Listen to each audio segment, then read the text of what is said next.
Após a derrota da Wehrmacht nas colinas de Seelow, às margens do Oder, o caminho para Berlim ficou exposto. Entre 16 e 19 de abril de 1945, mais de 1 milhão de soldados soviéticos, apoiados por unidades polonesas e tchecas, assaltaram as posições alemãs que protegiam a capital.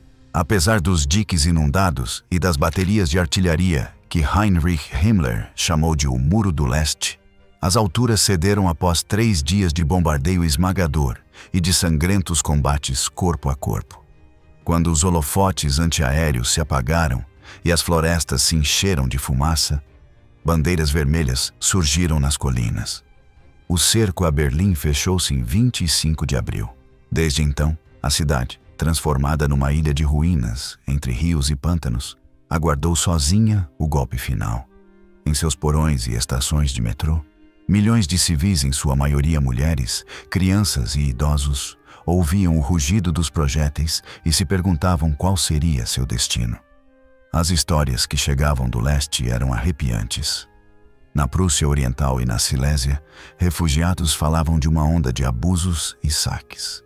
Propaganda de resistência e rumores sobre soldados vermelhos que atacavam meninas de 8 anos e idosas de 80 espalhavam-se de boca em boca. O consolo de uma derrota iminente era substituído pelo medo de um inimigo que se apresentava como libertador, mas agia como conquistador. Enquanto os tanques T-34 cruzavam a periferia e os foguetes Katyusha iluminavam o céu, Berlim tornou-se uma cidade de mulheres que olhavam para o leste com pavor. As autoridades nazistas haviam proclamado a capital uma fortaleza, mas seus defensores eram adolescentes do Volkssturm e idosos armados com velhos fuzis. Joseph Goebbels emitia ordens grandiloquentes de seu bunker, enquanto uma fila interminável de refugiados tentava fugir em direção ao Elba. Marinheiros da Kriegsmarine desertavam, oficiais da SS queimavam documentos e mães escondiam as filhas em sótãos e armários. Este documentário se aprofunda no período que se seguiu àquela derrota. Não se trata de relatar mais uma vez a queda de Berlim como façanha militar, e sim de dar voz às vítimas invisíveis da guerra. A pergunta que enquadra esta história é: o que os soviéticos fizeram com as mulheres alemãs após a Batalha de Berlim? Bem-vindo ao Wartime Archive. Do Oder ao Spree, a ofensiva final. A história da queda de Berlim entende-se melhor ao analisar o dispositivo que precedeu o ataque. Depois de assegurar Königsberg e expulsar as últimas divisões alemãs da Prússia Oriental, os marechais Georgy Zhukov e Ivan Konev prepararam uma manobra de cerco. No início de abril de 1945, a primeira frente bielorrussa concentrou na margem do Oder 9 exércitos com mais de 2,5 milhões de soldados, 6.000 tanques e dezenas de milhares de caminhões de suprimento. Atrás deles, trens intermináveis transportavam munição, alimentos e reservas, enquanto engenheiros construíam pontes de pontões sob fogo inimigo. A Luftwaffe mal podia interferir. Seus últimos caças eram reservados para defender o coração do Reich. Em 16 de abril, às 3 da madrugada, 9.000 canhões soviéticos abriram fogo de barragem sobre as posições alemãs. Os clarões da artilharia e os foguetes Katyusha transformaram a noite em dia. Nos primeiros 30 minutos, mais de 500 mil de projéteis foram disparados. Quando as baterias cessaram, o terreno havia se convertido num campo de crateras fumegantes. Soldados do Exército Vermelho cruzaram então o rio Oder em botes infláveis e pontes de madeira, enquanto os sapadores procuravam minas com as próprias mãos. A resistência inicial foi feroz. O 9º Exército Alemão, composto por veteranos e adolescentes, utilizou as cristas de Seelow como parapeitos naturais. Mas a superioridade numérica e de fogo era insustentável para os defensores. Durante 3 dias, as colinas retumbaram com o estrondo de fuzis e granadas. As divisões soviéticas sofreram baixas massivas ao se lançarem contra posições fortificadas, mas conseguiram flanquear os alemães pelo norte e pelo sul. Em 18 de abril, as defesas ruíram. Os tanques soviéticos penetraram pelas brechas, os remanescentes do 9º Exército foram cercados e Heinrich ordenou a retirada para Berlim. As pontes sobre o Spree e o Havel tornaram-se funis pelos quais passavam colunas de refugiados misturados a soldados em retirada. Nas estradas, carroças abarrotavam o caminho, carregando móveis, colchões e crianças chorando. Cada quilômetro rumo ao oeste testemunhava a dissolução do Estado nazista. A situação na capital refletia essa desintegração. 2/3 dos 3 milhões de habitantes que permaneciam em Berlim eram mulheres.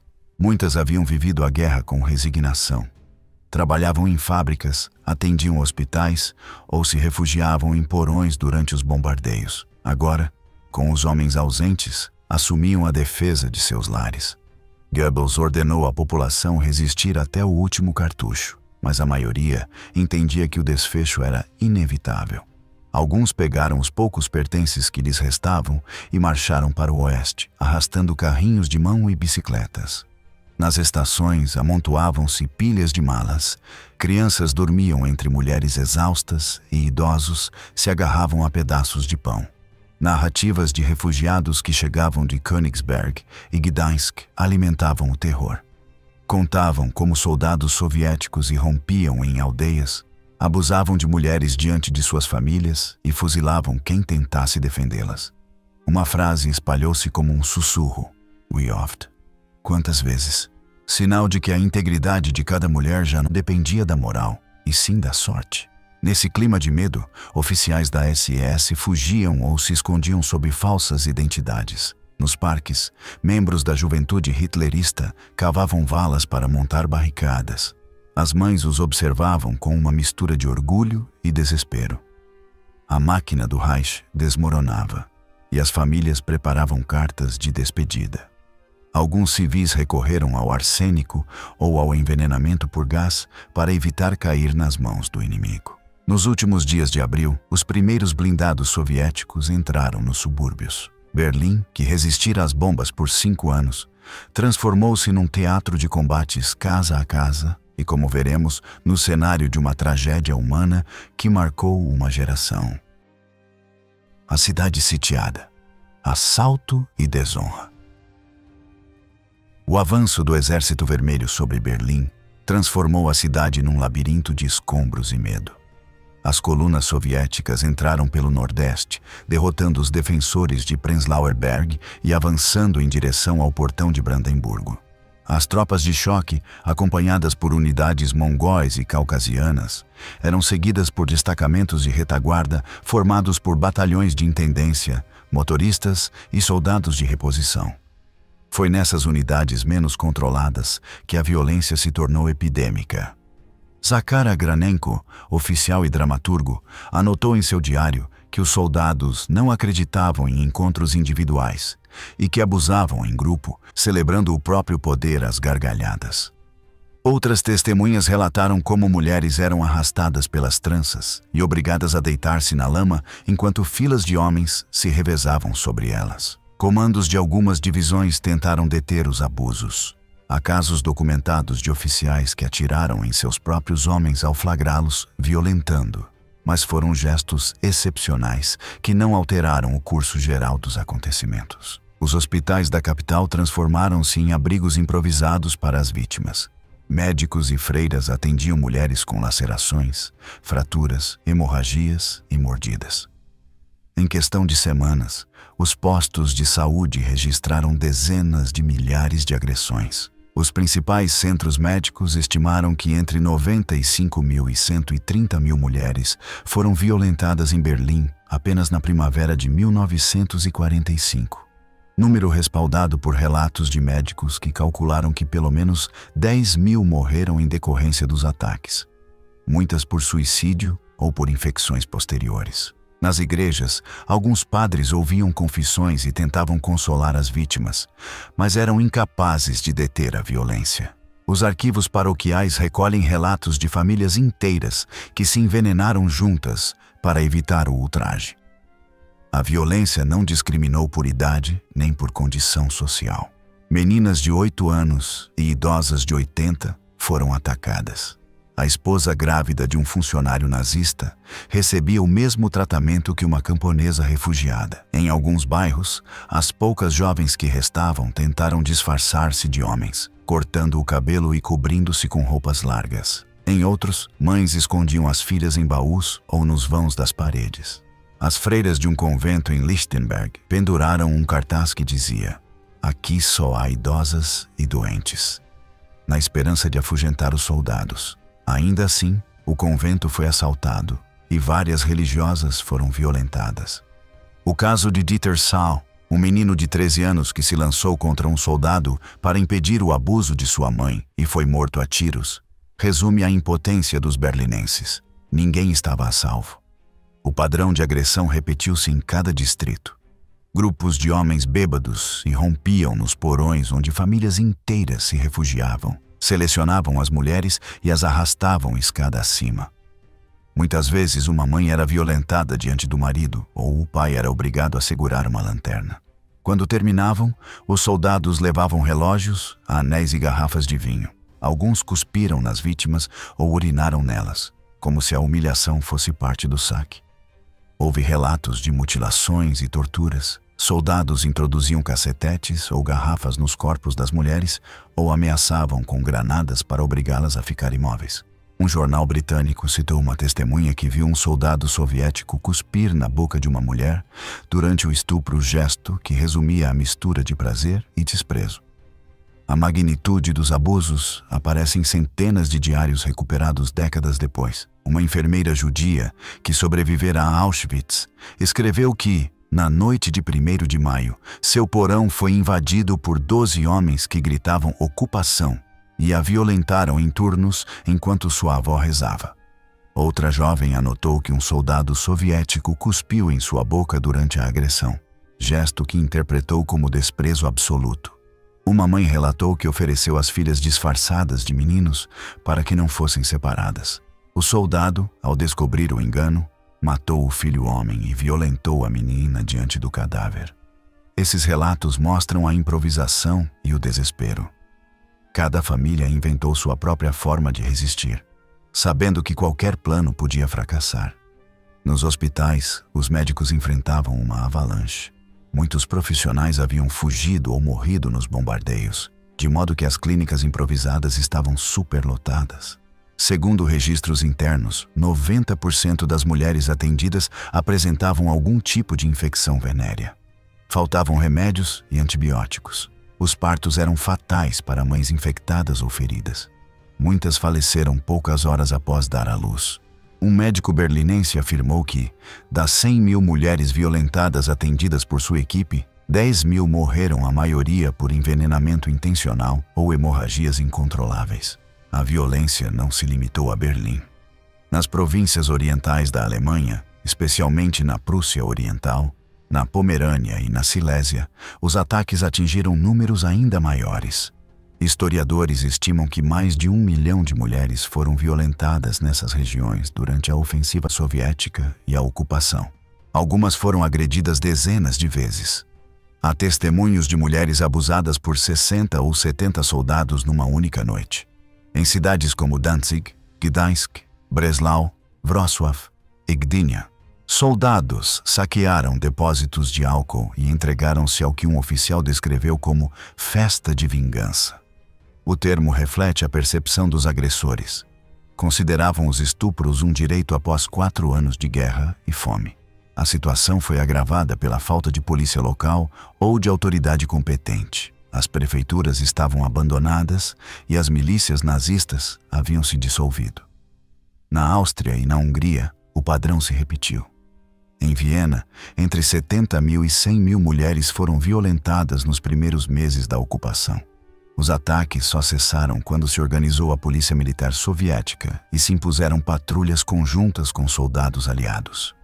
A escala e a brutalidade dos abusos cometidos pelas tropas soviéticas foram únicas na Europa. Embora soldados de outras nações também tenham cometido violências, os tirailleurs marroquinos franceses foram responsáveis por abusos em Baden e Württemberg, e registraram-se casos em áreas ocupadas por forças norte-americanas e britânicas. Nenhuma outra força atingiu a combinação de escala violência e crueldade documentada no avanço soviético. Essa especificidade faz dos acontecimentos de Berlim um dos maiores episódios de violência sexual em massa da história contemporânea. Vingança, propaganda e caos disciplinar. Entender por que tantos soldados participaram desses crimes exige analisar o contexto cultural e psicológico da guerra total. O primeiro fator foi a vingança. Desde junho de 1941, o território soviético havia sido devastado pelos invasores alemães. A Wehrmacht e as SS destruíram cidades, queimaram aldeias, assassinaram milhões de civis e deixaram um rastro de ruínas que chega até Stalingrado.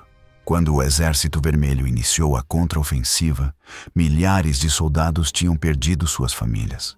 Muitos descobriram, ao libertar povoados, que suas mães, irmãs ou esposas haviam sido assassinadas ou violentadas por soldados alemães. Uma carta encontrada no bolso de um soldado russo morto perto de Kustrin expressava esse sentimento. Irmãos, lembrem-se de nossa mãe violentada. Não se esqueçam de nossa irmã morta. Façam os alemães pagar por cada lágrima. Tal mentalidade de olho por olho impregnava as fileiras. A propaganda soviética, difundida por jornalistas como Ilya Ehrenburg, reforçou essa sede de vingança. Ehrenburg chegou a escrever: "Mate o alemão, ao menos um por dia. Não existe nada mais divertido para nós do que amontoar cadáveres alemães." Embora as autoridades posteriormente tenham moderado essas palavras de ordem, o dano estava feito. O inimigo era desumanizado e a violência justificada. O segundo fator foi o álcool. Nos dias que precederam o assalto a Berlim, os nazistas cometeram um erro fatal.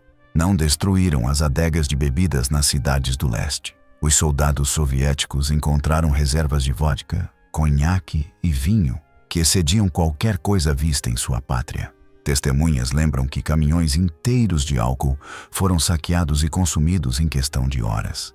Um mecânico ucraniano contou que, em um único abuso, participaram 20 homens completamente bêbados. A agressão foi tão brutal que a vítima, uma menina de 14 anos, ficou traumatizada para o resto da vida.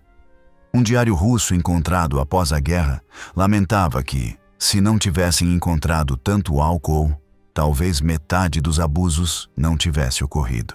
A bebida embotava a moral e multiplicava a violência. O terceiro fator foi a estrutura patriarcal e o machismo arraigado na sociedade soviética e em suas repúblicas. Em muitas regiões rurais, violentar a mulher do inimigo era visto como demonstração de poder viril. Essa tradição arcaica, combinada com o discurso estatal que colocava as alemãs como responsáveis pelos horrores da guerra, ofereceu uma poderosa justificativa para humilhá-las. A isso somou-se a repressão sexual do regime stalinista. A moral official condenava qualquer sexualidade fora do casamento, de modo que muitos soldados viviam há anos em abstinência. Na ausência de bordéis ou de um sistema de descanso, as tropas canalizaram sua frustração sobre a população ocupada. O quarto fator foi a disciplina. Ao Exército Vermelho faltava um sistema de justiça eficaz para responder ao crime dentro de suas fileiras. Embora o Código Militar Soviético proibisse o abuso e o saque, a cadeia de comando era frouxa. Muitos oficiais estavam tão traumatizados ou tão imbuídos do espírito de vingança quanto seus soldados e preferiam olhar para o outro lado. O Marechal Konstantin Rokossovski tentou conter os abusos com a Ordem número 006, que instava a dirigir o ódio ao inimigo em combate e proibia o maltrato a civis. No entanto, a ordem foi em grande parte ignorada. Quando Milovan Đilas, emissário iugoslavo, repreendeu Stalin pela conduta de suas tropas, o ditador respondeu: "Um soldado que viajou milhares de quilômetros através do sangue e do fogo merece se divertir." Essa frase, tenha sido ou não pronunciada, resume a permissividade que emanava do topo do poder. Só quando os abusos começaram a afetar a saúde e a disciplina das tropas é que se tomaram medidas. Em meados de 1945, o NKVD passou a processar abusadores. Alguns foram sumariamente fuzilados, outros enviados aos gulags.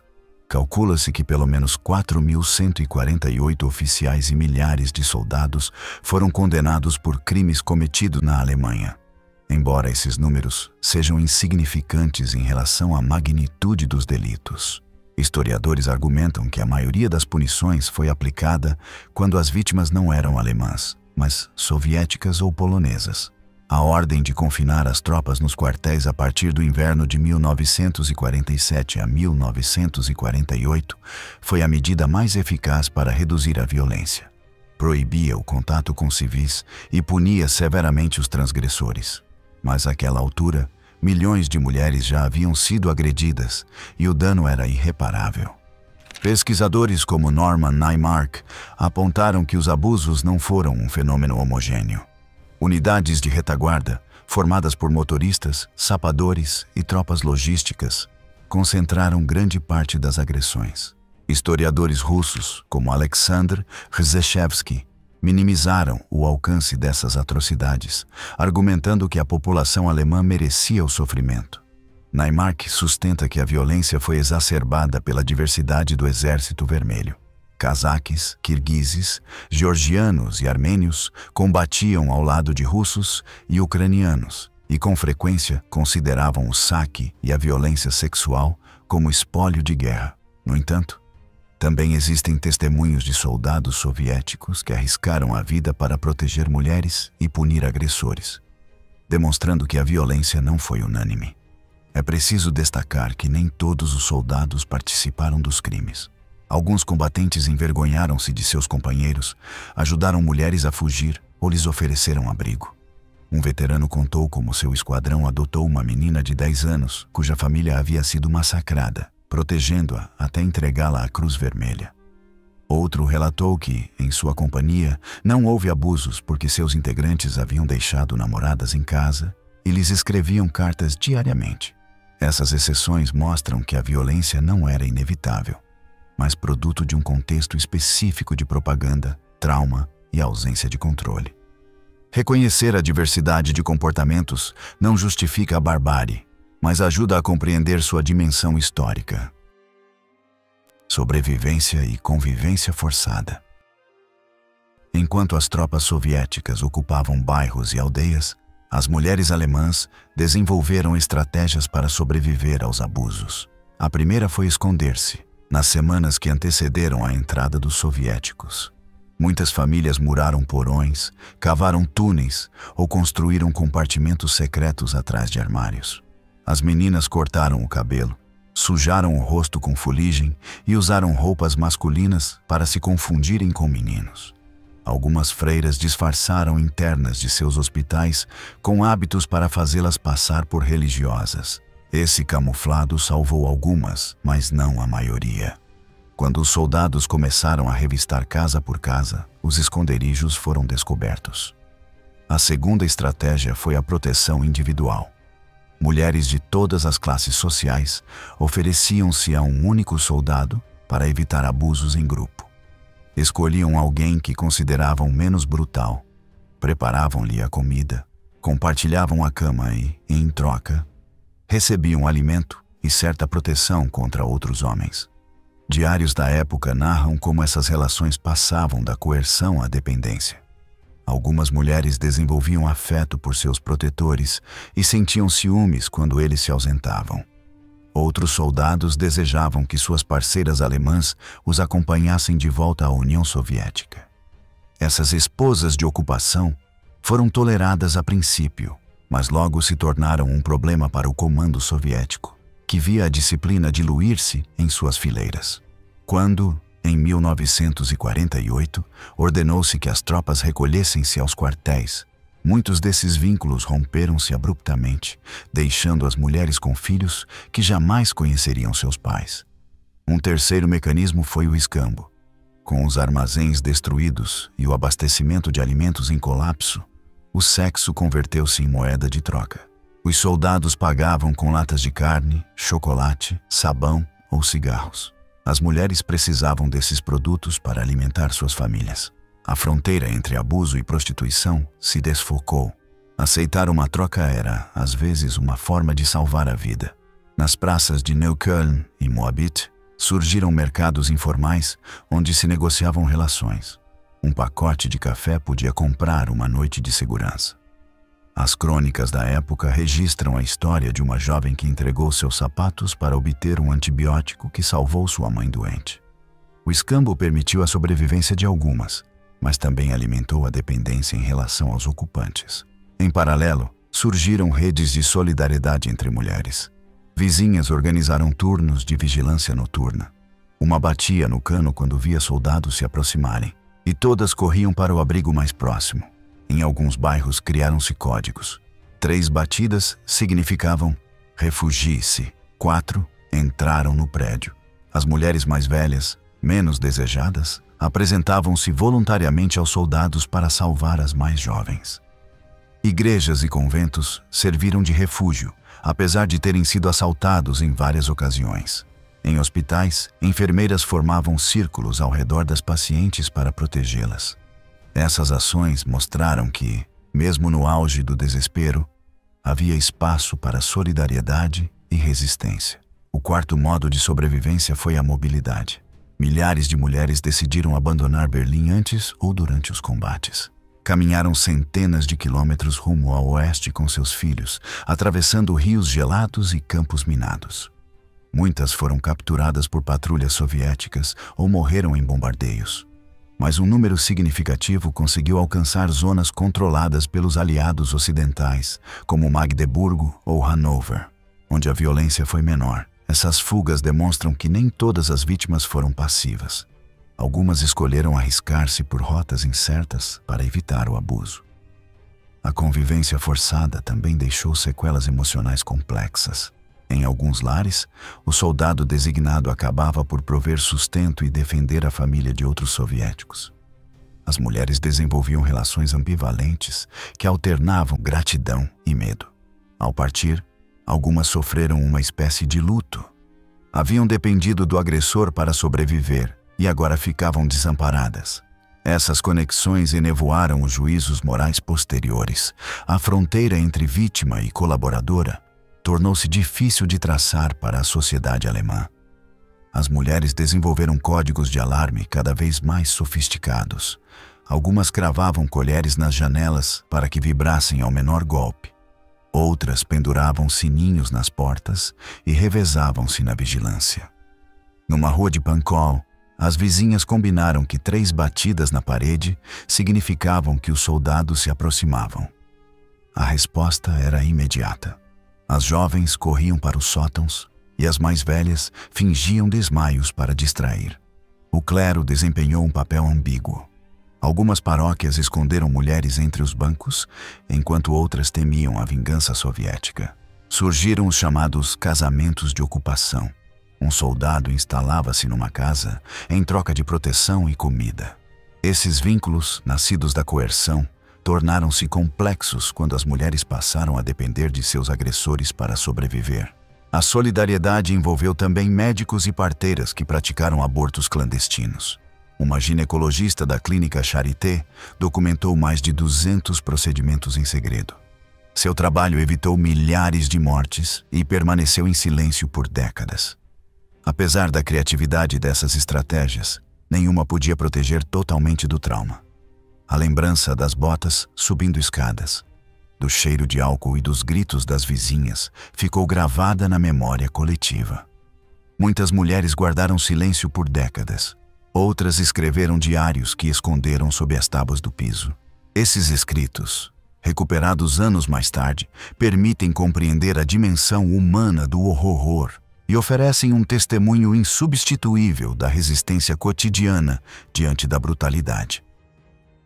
Corpos e almas, sequelas da invasão. A onda de abusos deixou um legado de dor que se manifestou em corpos e mentes. Uma das consequências mais imediatas foram as gravidezes.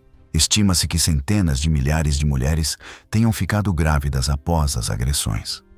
Em Berlim, Aproximadamente 4% das crianças nascidas em 1946 tiveram pais soviéticos, segundo estatísticas hospitalares. Muitas mães optaram por abortos clandestinos, arriscando a própria vida. Outras abandonaram os recém-nascidos às portas de igrejas ou orfanatos. Algumas famílias criaram essas crianças em segredo, ocultando-lhes a origem. A violência transformou-se, assim, na história de inúmeras vidas que começaram em meio à brutalidade e à vergonha. A expansão das doenças sexualmente transmissíveis foi outra ferida aberta. Os hospitais de Berlim registraram que até 90% das mulheres violentadas apresentavam sífilis, gonorreia ou outras infecções. A penicilina era escassa e muito cara no mercado negro.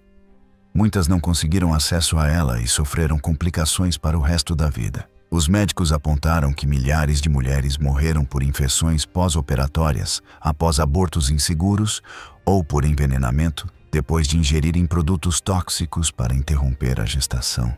As condições higiênicas dos abrigos, a falta de água potável e a má alimentação agravaram a situação.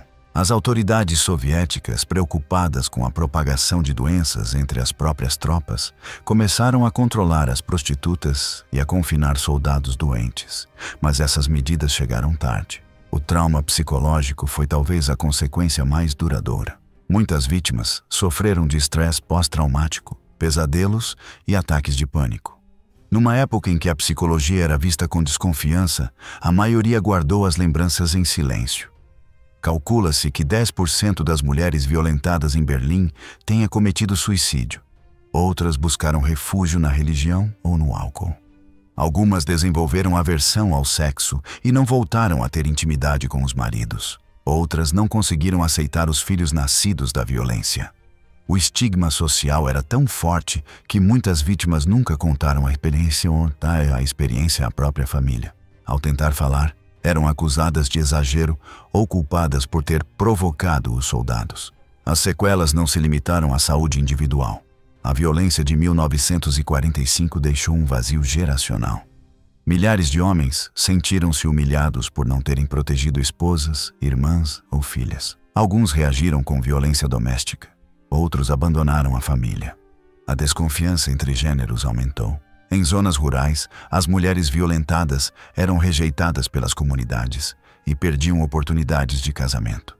A presença de crianças mestiças desafiou as ideias de pureza racial do nazismo, obrigando a sociedade a confrontar o seu racismo interno. Essas crianças, chamadas de forma pejorativa rusinhos, cresceram com identidades híbridas e muitas vezes com o pai ausente. Fora da Alemanha, os abusos cometidos por soldados soviéticos também deixaram marcas. Na Áustria, Hungria, Polônia e Romênia, milhares de mulheres sofreram agressões semelhantes. Em algumas aldeias polacas, os habitantes organizaram milícias de autodefesa para proteger irmãs e mães, enquanto na Hungria, as autoridades comunistas encarceravam quem denunciasse soldados. Os médicos que tratavam as vítimas testemunharam uma vaga de sífilis e abortos que saturou os hospitais. Apesar de, nesses países, a memória da violência em massa não ter sido tão silenciada como na Alemanha, o tema permaneceu tabu durante décadas. A violência teve ainda impacto demográfico. Muitos historiadores sustentam que pelo menos 240 mil mulheres alemãs morreram em consequência dos abusos por suicídio, doenças ou complicações médicas. Somando esse número ao das vítimas diretas da guerra, entende-se que o fim do conflito não trouxe paz para todos. Os abusos também influíram na estrutura familiar. Jovens viúvas e órfãos de guerra tornaram-se a base de uma nova geração que teria de reconstruir o país. Muitas mulheres violentadas foram internadas em instituições psiquiátricas, onde permaneceram até o fim da vida sem receber cuidados adequados. O trauma de 1945 atravessou gerações. As filhas cresceram com mães feridas, pesadelos e um silêncio palpável às refeições. Os filhos mestiços foram enviados para orfanatos ou emigraram para a União Soviética. Alguns procuraram os pais nos anos 1960 e encontraram apenas evasivas ou negações. As netas ao descobrir diários escondidos, impulsionaram estudos de saúde mental que mostraram que a taxa de suicídio entre as mulheres agredidas em 1945 duplicava a média nacional. Demógrafos estimam que o número total de mortes relacionadas com as agressões entre suicídios, abortos perigosos e doenças pode ter ultrapassado 240 mil. Ao comparar com Áustria e Hungria, onde a mortalidade posterior foi menor graças a hospitais em funcionamento, percebe-se que a tragédia alemã foi singular. Essas comparações também lembram que milhares de mulheres soviéticas foram agredidas pelos próprios camaradas ao regressarem da frente, um episódio ocultado que sublinha o caráter sistêmico da violência em tempos de guerra. No plano moral, o trauma agravou-se pela impossibilidade de denunciar. Na Alemanha Oriental, o Partido Socialista Unificado celebrava o Exército Vermelho como libertador e proibia qualquer menção aos abusos. As vítimas que falavam eram acusadas de propaganda ocidental. Na Alemanha Ocidental, a sociedade estava obcecada com a desnazificação e a culpa coletiva. Reconhecer as mulheres como vítimas podia parecer uma tentativa de equiparar o sofrimento alemão ao Holocausto. Assim, a violência de 1945 tornou-se um segredo aberto. As mulheres ocultaram a dor para não envergonhar as famílias, e o país prosseguiu a reconstrução sobre um alicerce de silêncios. Décadas mais tarde, os efeitos perduram. Filhas e netas das vítimas descobrem cartas e diários que revelam uma realidade que a história oficial tinha sepultado. Encontram, na coletânea de relatos de Martha Hillers, ou nas investigações de historiadoras como Helke Sander, um espelho do trauma familiar. Ao falar desses temas, as mulheres romperam um ciclo de vergonha intergeracional e reivindicaram o direito à memória. A dor de 1945 estende-se, portanto, para além do campo médico e psicológico. Está entrelaçada com a identidade de uma nação que ainda luta para conciliar as próprias contradições. Memória fragmentada, justiça e esquecimento. Após o verão de 1945, a violência começou a diminuir, mas não desapareceu. A partir do outono, as autoridades soviéticas, alarmadas com a propagação de doenças entre as suas tropas e com a ira da população, passaram a punir exemplarmente alguns abusos. O NKVD prendeu centenas de soldados, especialmente quando as vítimas eram de nacionalidades aliadas. No entanto, a maioria dos culpados nunca prestou contas. Quando chegou o inverno de 1947, a administração militar soviética confinou os soldados nos quartéis e restringiu as licenças para visitar as cidades. Os abusos reduziram-se drasticamente, mas a reputação do Exército Vermelho já estava manchada entre os alemães. Nos anos seguintes, o silêncio impôs-se por razões políticas. Na República Democrática Alemã, o relato oficial apresentava os soviéticos como heróis. O partido proibiu qualquer investigação sobre a violência e censurou publicações que a mencionavam. As escolas ensinavam que a mulher comunista soviética libertara a Alemanha do fascismo. Muitas vítimas interiorizaram esse discurso e reprimiram as memórias. Só na privacidade dos lares se atreveram a falar do horror. Na República Federal, o ambiente não era muito mais propício. A sociedade alemã ocidental estava imersa na desnazificação, na reconstrução econômica e na integração no Ocidente. Falar dos abusos podia parecer uma forma de diluir a culpa alemã ou de desviar a atenção do Holocausto. Ainda assim, surgiram vozes dissidentes. Em 1956, a jornalista Gabriele Koppel publicou um artigo pioneiro sobre as mulheres berlinenses violentadas por soldados soviéticos, mas foi acusada de revisionismo. Em 1969, o historiador austríaco Kurt von Schuschnigg escreveu um ensaio sobre as agressões em Viena. Mesmo assim, a historiografia permaneceu dispersa e marginal. Com a queda do Muro de Berlim em 1989 e a abertura de arquivos em Moscovo, o debate mudou. Historiadores como Anthony Beevor e Norman Naimark tiveram acesso a documentos do Estado-Maior soviético e a diários de guerra. publicaram obras que não só quantificavam o número de abusos, como analisavam as suas causas e consequências. Estas publicações, traduzidas em várias línguas, provocaram escândalo na Rússia. Funcionários do Kremlin taxaram os autores de caluniadores. Bibliotecas retiraram livros.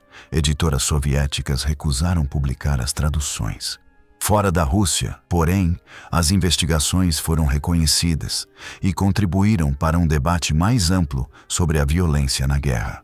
No plano judicial, houve poucos esforços de reparação. Os tribunais soviéticos puniram alguns abusadores em 1945 e 1946. Tribunais polacos e da Alemanha Oriental julgaram soldados por outros crimes. Mas a violência sexual raramente foi a acusação principal. Em 2000, um grupo de historiadores alemães apresentou ao Bundestag um relatório solicitando reconhecimento oficial às vítimas dos abusos de 1945. O parlamento agradeceu o estudo, mas não aprovou qualquer indemnização.